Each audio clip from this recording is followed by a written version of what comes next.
ஆட்டோமேட்டிக்காக பிரபஞ்சம் உங்களுக்கு தேவையான எல்லா உதவிகளையும் அனுப்ப ஆரம்பித்து விடும். அந்த இலக்கு உங்கள் மனதிற்குள்ளாக நீங்கள் ஒவ்வொரு நாளும் வளர்த்து கொண்டிருக்கிற அந்த இலக்கு இருக்கிறதே, அது டெலிவரி ஆகிறதுக்கான, பிரசவம் நடப்பதற்கான நாளை குறித்து விடும். அந்த நாளுக்குள்ளாக என்னென்ன விஷயம் உங்களுக்கு நடக்கணுமோ அந்த விஷயம் தானாக நடக்க ஆரம்பிக்கும்.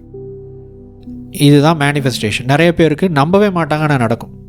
அவங்க என்ன பண்ணுறாங்கன்னா மைண்டையும் ஆக்ஷனையும் ஆன் பண்ணுறாங்க. ஆக்ஷனையும் பிரபஞ்சத்தையும் ஆன் பண்ணிட்டீங்கன்னு வச்சுக்கோங்க, மைண்டு டியூன் ஆகிடும். இது எப்படி நீங்கள் கேட்கலாம்.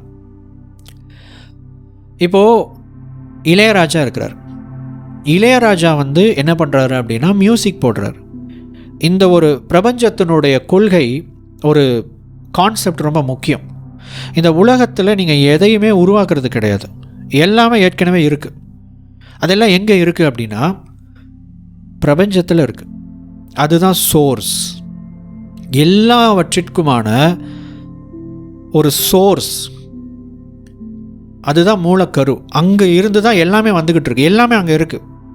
நீங்கள் பெற்றுக்கொள்ளணும்னு நினைக்கிற விஷயம், நீங்கள் உருவாக்கணும்னு நினைக்கிற விஷயம், நீங்கள் உருவாக்கின விஷயம், எதிர்காலத்தில் நீங்கள் உருவாக்க போகிற விஷயம் அனைத்துமே பிரபஞ்சத்தில் ஏற்கனவே இருக்குது. நீங்கள் அதை ரிசீவ் பண்ணி கொடுக்குறீங்க. ரொம்ப டீப்பாக மியூசிக்கில் இருக்கிறவங்க, இசையில் இருக்கிறவங்க, கலைத்துறையில் இருக்கிறவங்க இதை நன்றாக உணர்வார்கள். நன்றாக இதை அவர்களால் உணர முடியும். அவங்களோட ஆக்ஷன்லாம் போட்டுக்கிட்டே இருப்பாங்க. ஆனால் ஒரு கட்டத்தில் என்னதான் ஆக்ஷன் போட்டாலும் அவங்க விரும்பக்கூடிய ஒரு அவுட்கம், ஒரு அவுட்புட் வராது. அப்போ என்ன பண்ணிடுவாங்கன்னா எல்லாத்தையும் விட்டுருவாங்க. அவங்க மைண்டை எம்டி பண்ணுவாங்க, மனதை வெறுமையாக்குவார்கள். தன்னுடைய செயலை என்ன பண்ணுவாங்கன்னா மனதால் வழி நடத்தக்கூடிய செயலாக அல்ல, ஒரு தன்னிச்சையாக ஒரு நிலைக்கு மாற்றி விடுவார்கள். த ஃப்ளோ ஸ்டேட் என்று சொல்வார்கள். ஃப்ளோ ஸ்டேட் அப்படின்னா என்ன அர்த்தம்னா, நீங்கள் ஒரு வேலையை மிக தீவிரமாக மூழ்கி நீங்கள் செயல்படக்கூடிய ஒரு நிலை தான் ஃப்ளோ ஸ்டேட் என்று சொல்லக்கூடியது. அந்த ஃப்ளோ ஸ்டேட்டில் நீங்கள் மூழ்கி ஒரு வேலையை நீங்கள் செய்யும்போது நேரம் போகிறதே உங்களுக்கு தெரியாது. நீங்கள் அந்த உலகத்தில் இருப்பீங்க.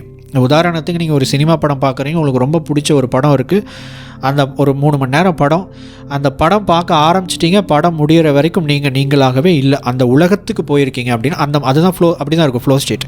அந்த மாதிரி நீங்கள் செயல்படக்கூடிய செயல்களில் இருக்கும். எந்த மியூசிக்கும் தேவைப்படாது, யாரும் இருக்க மாட்டாங்க, எந்த என்டர்டெயின்மெண்ட்டும் இருக்காது, எதுவுமே இருக்காது.